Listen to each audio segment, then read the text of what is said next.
Good afternoon मेरे प्यारे बच्चों।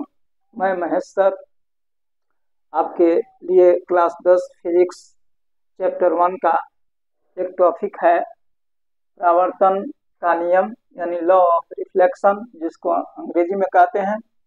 और इस चैप्टर को पहले आप समझे नहीं समझे, लेकिन यहाँ से आपका ये समझना बहुत आवश्यक है। हाँ, परावर्तन का नियम यानी लॉ ऑफ रिफ्लेक्शन क्या है, तो आप यहाँ पर देख लीजिए। ये आप देखिए, यहाँ पर मान लीजिए कि कोई मिरर है, यहाँ पर एक कलाई कर दिया गया है, यहाँ पर एक कलाई किया गया है। आप ऐनक देखे होंगे, पीछे एक प्रकार का पेंट होता है जिसको हम कलाई करना कहते हैं। ये मिरर है, मान लीजिए कि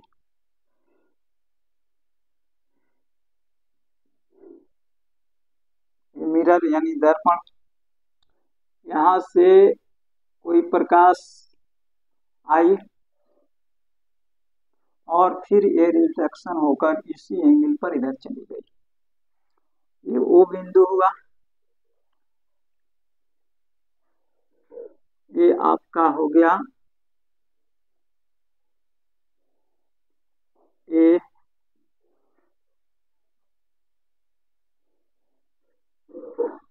ये आपका हो बी। यहाँ पर एक अभिलंब डाल दिया गया,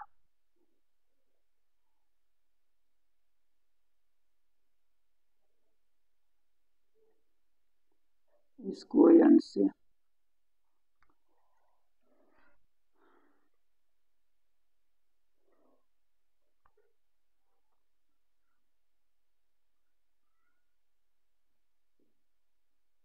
देख रहे हैं। ये परावर्तन का नियम है, आप इसको देख लीजिए। ये परावर्तन के नियम है। मान लीजिए कि एक मिरर है, मिरर पर नीचे कलई किया गया है और इधर से कोई किरण आ रही है, किरण आकर के वो बिंदु पर पड़ रही है। वो बिंदु को हम आपतन बिंदु कहेंगे। आपतन बिंदु वो ये बराबर आपतित किरण, आपतित किरण और ओ बी इक्वल टू परावर्तित किरण।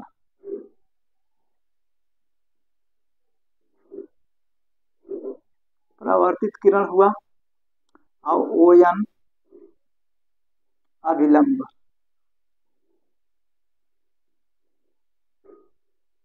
अभिलंब हुआ।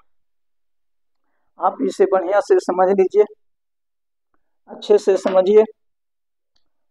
परावर्तन का नियम जो सबसे इम्पोर्टेंट है, यहीं से आपका मान लीजिए समझना जरूरी होगा ज्यादा से ज्यादा। तो मान लीजिए कि यह एक मिरर है यानी दर्पण है, इसके पीछे कलई कर दिया गया है। अब इस पर एक किरण किरण दिखाया गया है, माने एक किरण नहीं हजारों किरण पड़ सकता है, लेकिन समझने के लिए हमें एक किरण लिया गया है।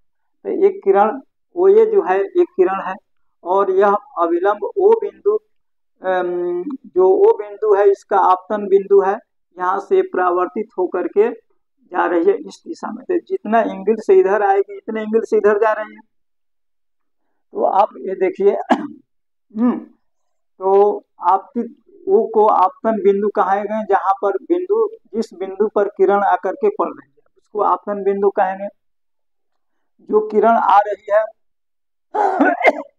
तो आ रही है, तो ओ ए बराबर आपतित किरण, परावर्तित हो गई। ओ बी बराबर परावर्तित किरण और ओ एन बराबर एक अभिलंब है।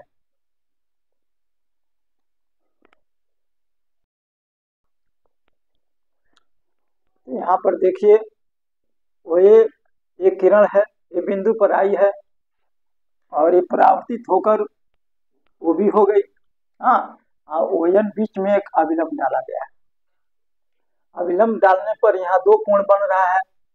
एक कोण एन ओ ए बन रहा है, एक कोण एन ओ बी बन रहा है।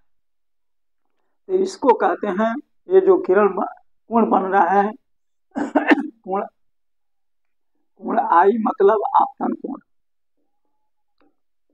आपतन कोण हुआ, कोण आर बराबर परावर्तन कोण हुआ। हाँ, अब ये देख रहे हैं आप, कहीं भी देखिएगा जिस एंगल से आप कैरम बोर्ड के स्टाइगर को रिमाउंट करिएगा तो जितने एंगल से मारिएगा उतने एंगल से रिफ्लेक्शन भी करेगा। तो यह कोण और ये कोण दोनों बराबर होता है, यानी कोण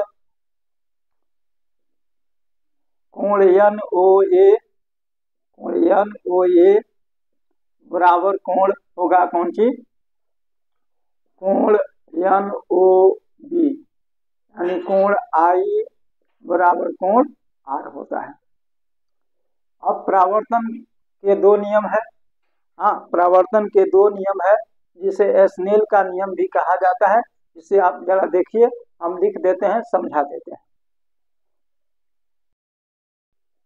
तो प्यारे बच्चों, इससे आप स्क्रीनशॉट ले लीजिए, इसको मैं लिखा हुआ फिर मिटाऊंगा, तो आप इसे जल्दी से स्क्रीनशॉट लीजिए। परावर्तन के नियम आपको समझाएंगे कि परावर्तन के नियम क्या है।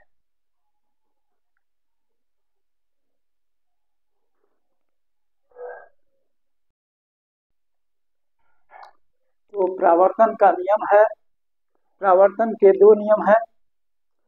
परावर्तन के नियम को या स्नेल का नियम इसे ही कहा जाता है।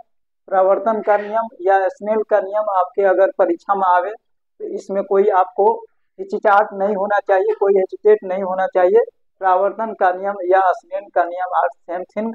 हाँ, तो परावर्तन के दो नियम होते हैं। आप देखिए, परावर्तन के दो नियम है। पहला, आपतित किरण, परावर्तित किरण तथा आपतन बिंदु पर खींचा गया अविलंब तीनों एक ही समतल में होते हैं। देखिए, आपतित किरण, परावर्तित किरण और आपतन बिंदु पर खींचा गया अविलंब तीनों एक ही समतल में है, तीनों एक ही भाग में है। हाँ, आपतित किरण, परावर्तित किरण तथा आपतन बिंदु पर खींचा गया अविलंब तीनों एक ही समतल में है, यह स्नेल या परावर्तन का पहला नियम है।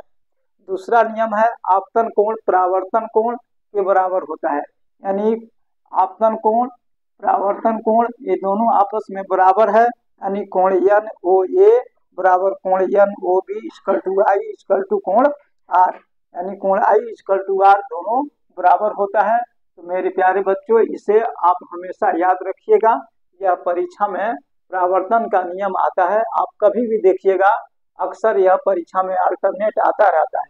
इम्पोर्टेंट टॉपिक है, तो आप इसे जरूर याद भी कर लीजिएगा, समझ भी लीजिएगा, और समझ में आ गया होगा तो आप निश्चित रूप से इसे आप लाइक करिएगा, और चैनल पर पहले आए होंगे तो सब्सक्राइब भी करिएगा, और अपने मित्रों में शेयर करिएगा। आगे पढ़ते रहिए, एक वीडियो को 2 बार 3 बार देखिए, अगर नहीं समझ में आता है तो बार बार रिपीट करने से वह जरूर समझ में आता है।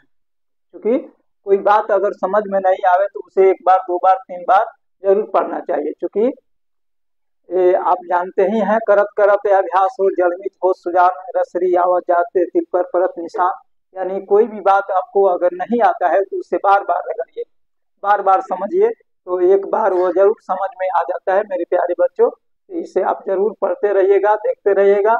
जय हिंद, जय भारत।